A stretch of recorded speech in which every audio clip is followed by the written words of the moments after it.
자, 이번 순서는 대표 해외 주식들의 일관 성과를 나타낸 순위를 살펴보는 시간이죠. 또 안 가보듯이 무슨 일이 있었는지 하나하나 짚어드릴 거고요. 저는 순위를 달리는 남자 순달람 한종목입니다. 네, 증시가 오늘은 조금 쉽지 않았습니다. 네, 파월 의장이 5월 FOMC에서 0.5%나 금리를 껑충 올리겠다라고 시사를 했던 것만큼이나 네, 시장에서는 변동성이 좀 생겼습니다. 그런데 제 생각보다는 좀 덜 떨어진 것 같긴 해요. 물론 당장 돈을 벌지 못하는 스몰캡, 중소형주들 같은 경우에는 좀 하락폭이 좀 컸었습니다만 어쨌든 네, 시장에서는 연준의 공격적인 통화 정책 스탠스를 어느 정도 반영을 하고 있는 것 같습니다.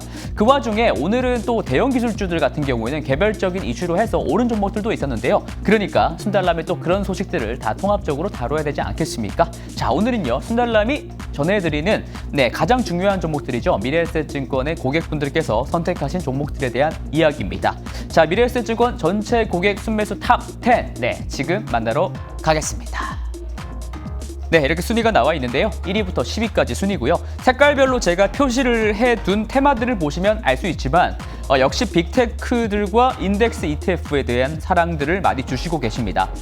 그런데 3위에 있는 SQQQ의 경우에는 인버스, 네, 세배 레버리지 ETF인데 많은 개인 투자자분들께서는 아직 또 시장에 대해서 좀 보수적으로 본다는 것을 알 수가 있죠.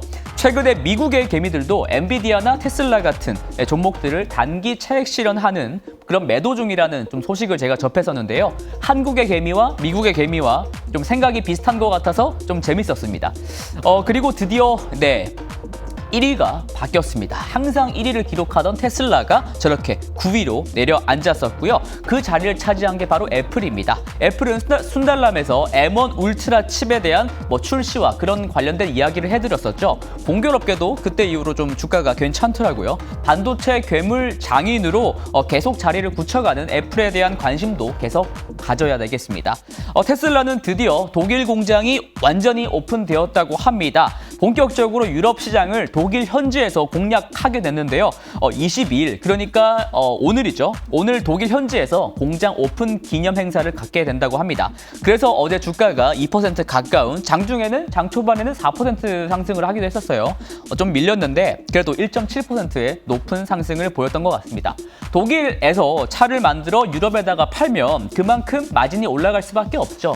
기존에는 중국에서 생산을 해서 수출을 한 건데 그만큼 물류 비용이라든가 그다음에 관세 이런 부분이 확 줄어들 수가 있으니까요. 마진이 올라갈 수밖에 없습니다.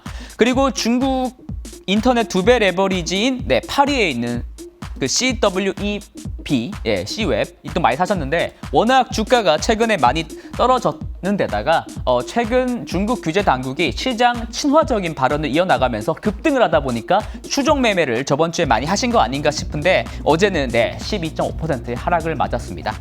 그리고 오늘은 또 전주와 마찬가지로 제가 22위권까지 준비를 해봤습니다. 확실히 좀 시야를 넓히다 보니까 여러 가지 신규 종목들을 발견을 할 수가 있었는데요. 제 눈에 띈 종목은 바로 15위에 있는 업스타트 홀딩스라는 기업입니다.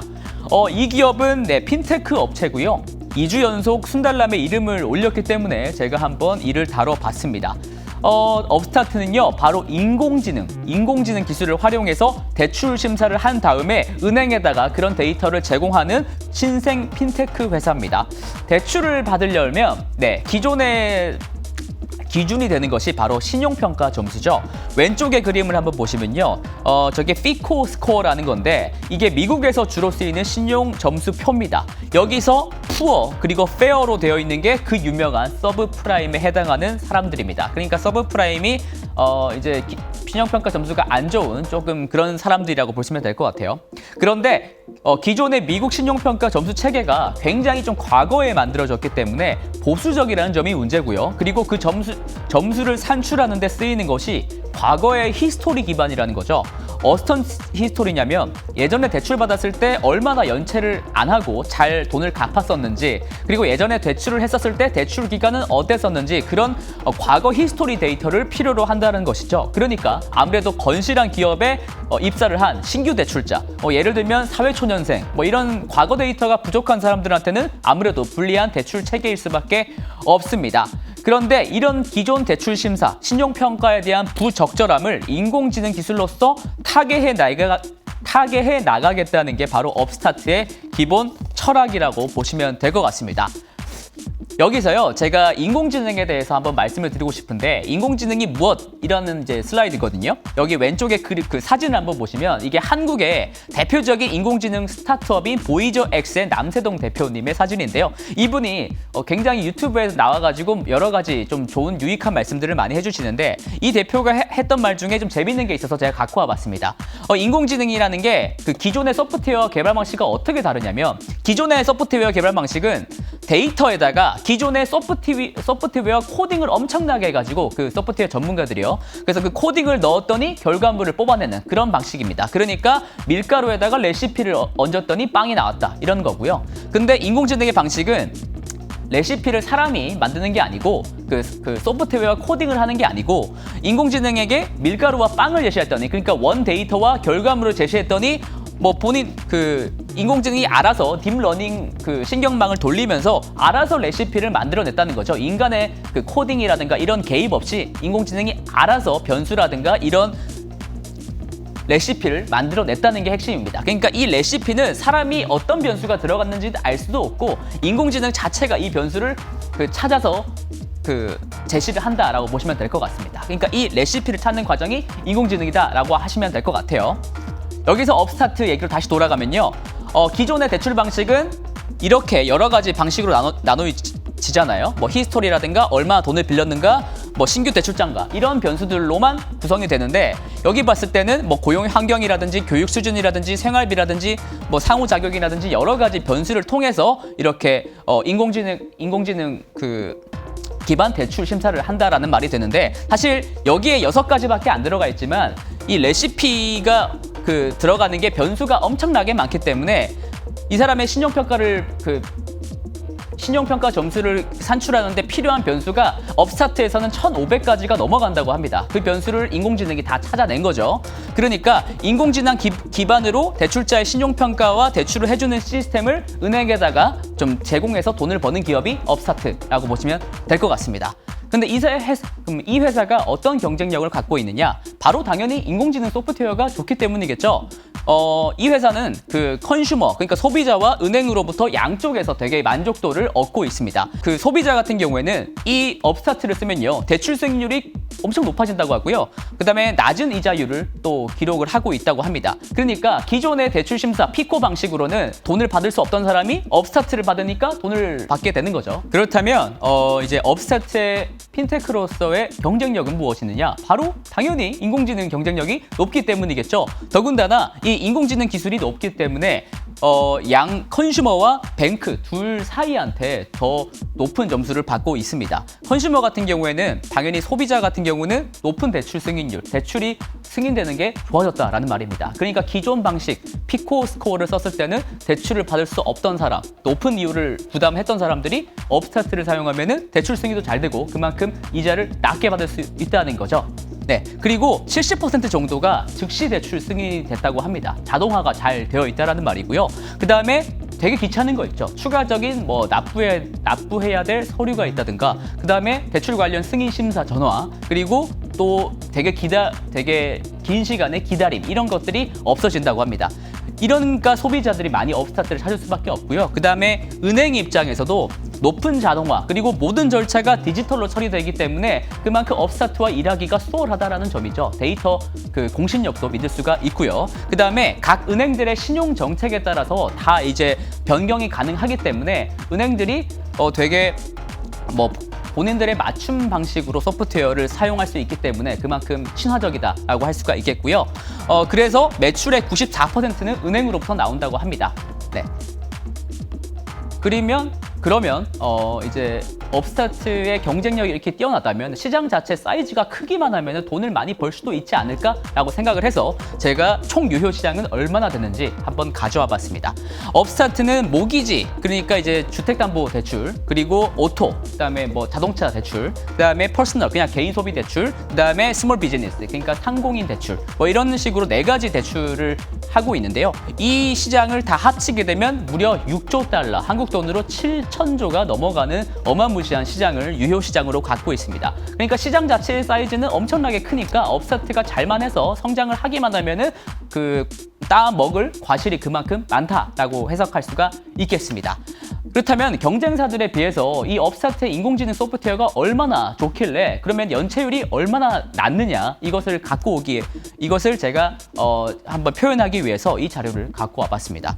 모건 스탠리에서 제공한 자료인데요. 이 왼쪽 그 Y축은요 연간 평균 손실액 추정치입니다. 그러니까 이게 낮으면 낮을수록 그 은행 입장에서는 손실이 작다, 연체가 작다라고 보시면 될 것 같고요. 오른쪽은 가중평균 피코 신용점수입니다. 그러니까 아까 기존 방식에 있어서 신용점수가 왼쪽으로 할수록 낮은 사람, 오른쪽으로 할수록 신용점수가 높은 사람입니다. 그러니까 뭐 신용점수가 높은 사람은 사실 걱정할 필요가 없죠. 신용점수가 높은 사람들은 기존의 대출을 연체를 안 하고 잘 갚는 사람들이니까 문제가 되는 것은 바로 이 서브프라임에 해당할 수 있는 이 점수에 해당하는 사람들입니다. 한 660점 이하의 서브프라임 신용점수 사람들인데요. 이 사람들 같은 경우에는 기본적인 대출을 사용했을 때 그 손실률이 굉장히 높습니다. 뭐 평균적으로 한 20%에서 한 25% 정도 지금 연체를 가져가고 있는데 업스타트를 사용하는 경우에는 이 연체율이 굉장히 떨어진다는 거죠. 그러니까 은행 입장에서는 업스타트의 소프트웨어를 차용해서 그 파트너십으로 맺어서 사용하기만 하면은 연체율이 생각보다 떨어진다는 겁니다. 그 말인즉슨 업스타트의 인공지능을 사용하니까 그만큼 대출 심사하는데 효과적이었다라고 보시면 될 것 같아요. 이러면 은행이 안 쓸 리가 없겠죠. 네. 그러면 그 업스타트의 매출과 이익은 어떻게 됐느냐? 제가 차트를 한번 갖고 왔는데요. 왼쪽은 이제 매출이고요.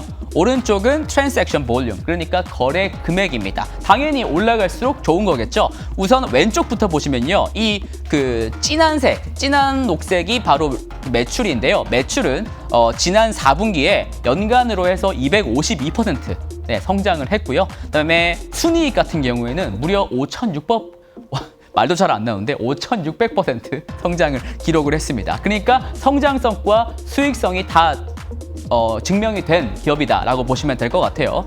특히 공원이익 같은 경우에는 모르시는 분들이 있으실 것 같아서 제가 좀 설명을 드리면 공원이익은 매출액에서 변동비를 뺀 금액입니다. 그러니까 변동비라는 게 이제 매출이 늘어날 때마다 변동해서 늘어날 수 있는 변동비용이잖아요. 그러니까 변동비를 뺀 공원이익이라는 거는 그만큼 자동화가 얼마나 잘 되어 있냐, 기업이 얼마나 군사를 잘 뺐느냐 이런 것들을 뜻하기도 합니다. 오른쪽에 보시면은 이게 트랜잭션 볼륨, 거래 금액인데 네. 4 빌리언, 그러니까 5조 원, 약 5조 원 정도를 달성한 상황입니다. 네, 그래서 이쯤에서 차트 한번 보시고 가겠습니다. 고점에서도 저점에서도 한 68%가량 빠진 상황인데요. 네.